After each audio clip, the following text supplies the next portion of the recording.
वचन, प्यारा वचन, ईशो मसीह का प्यारा वचन, पाव को दीप को राह को रोशन, ये है मसीह का प्यारा वचन, ये है वचन प्यारा। परमेश्वर के धन्य नाम की महिमा हो। प्रभात मनन के सत्र 1873 में आप सभी का बहुत ही विनम्रता के साथ स्वागत करता हूं। आइए आज के मनन के लिए हम एक और बार पढ़ते हैं इब्रानी अध्याय 6 पद 1 और 2।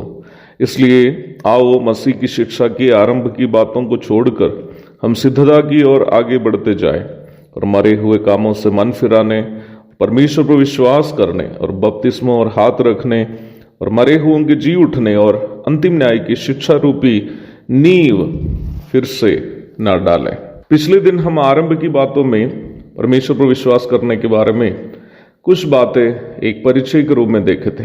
हम मनन किए थे कि परमेश्वर के साथ एक व्यक्तिगत संबंध के लिए उन पर विश्वास करना अनिवार्य है और परमेश्वर पर के विश्वास को हम वचन के अनुसार 2 चरणों में विभाजित कर सकते हैं। पहला, पाप क्षमा अथवा उद्धार पाने के लिए अनिवार्य विश्वास और प्रतिदिन संसार में जीवन बिताने के लिए अनिवार्य विश्वास। आइए पाप क्षमा अथवा उद्धार पाने के लिए अनिवार्य विश्वास के बारे में सबसे पहले कुछ बातें हम मनन करते हैं। हम इस बात को कल देख चुके हैं कि पाप क्षमा अथवा उद्धार पाने के लिए परमेश्वर के अस्तित्व और उनके गतिविधियों पर एक व्यक्ति को विश्वास करना अनिवार्य है। जब हम विश्वास करते हैं कि एक परमेश्वर है, हमें यह भी जानना होगा कि वो एकमात्र परमेश्वर कौन है।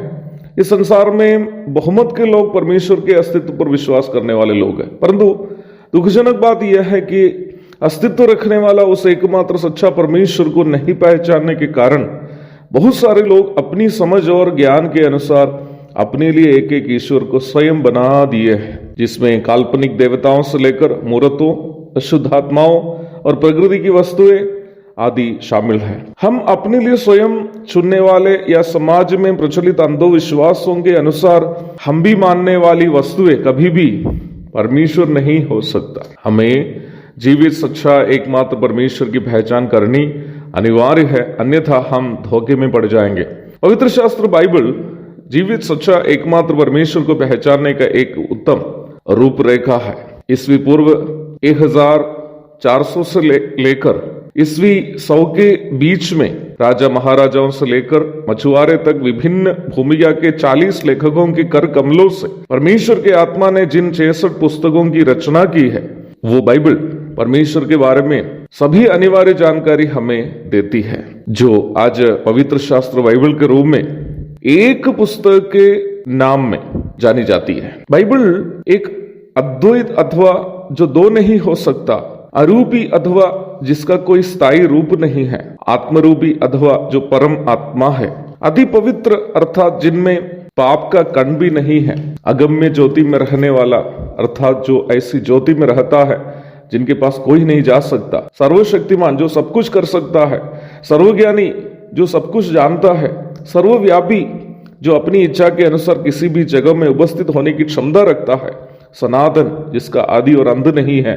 और न बदलने वाला जो समय के अनुसार बदलता नहीं है या जिसके स्थायी या नैतिक स्वभाव कभी बदलता नहीं हो, उस परमेश्वर का परिचय हमें देती है। और बाइबल हमें यह भी सिखाती है कि यह परमेश्वर पिता, पुत्र एवं पवित्र आत्मा नामक 3 व्यक्तित्वों में अस्तित्व रखने वाला एकमात्र परमेश्वर है। परमेश्वर की सृष्टि मनुष्य जिनको परमेश्वर ने अपने अस्तित्व के ढांचे के अनुसार और अपने नैतिक स्वभावों को देकर बनाया था, पाप करके परमेश्वर की उपस्थिति में रहने का योग्यता खो दिया और पाप का परिणाम अनंतकालीन नरक के योग्य हो गया। उस करुणामय परमेश्वर ने अपना दूसरा व्यक्तित्व पुत्र को इस संसार में इंसान के रूप में जन्म होने दिया, जो है परम पवित्र प्रभु यीशु मसीह, जो कुंवारी मरियम से 2000 वर्ष के पूर्व जगत में अवतरित हुए थे। प्रभु यीशु मसीह अपनी प्रायश्चित मृत्यु और पुनरुत्थान के द्वारा मनुष्य जाति को पाप की सजा, अनंतकालीन आग की झील नरक से बचकर परमेश्वर की संगति में पुनः आने का एक मार्ग खोल दिया है। आज कोई भी व्यक्ति प्रभु यीशु मसीह को अपना एकमात्र प्रभु के रूप में अंगीकार करते हुए उनकी प्रायश्चित मृत्यु और उनके पुनरुत्थान को अपने खातिर हुई मृत्यु और अपने खातिर हुए पुनरुत्थान के रूप में स्वीकार करता है या उन पर विश्वास करता है, उस व्यक्ति के लिए परमेश्वर आप क्षमा और उद्धार अवश्य प्रदान करता है। विश्वास का प्रथम चरण यही है। आज सुबह मुझे सुनने वाले में कोई ऐसा भाई बहन है जो आज तक विश्वास का इस प्रथम चरण अपने जीवन में लागू नहीं किया हो, समय गवाइए नहीं।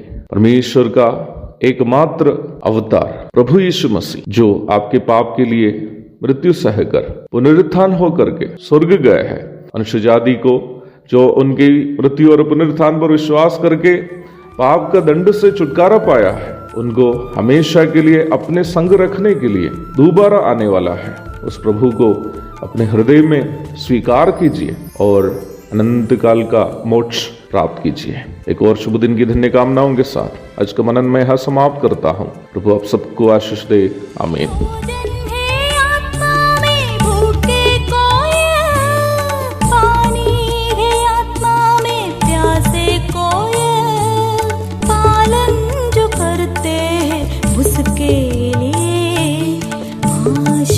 पाने का साधन है ये वचन, प्यारा वचन, यीशु मसीह का प्यारा वचन।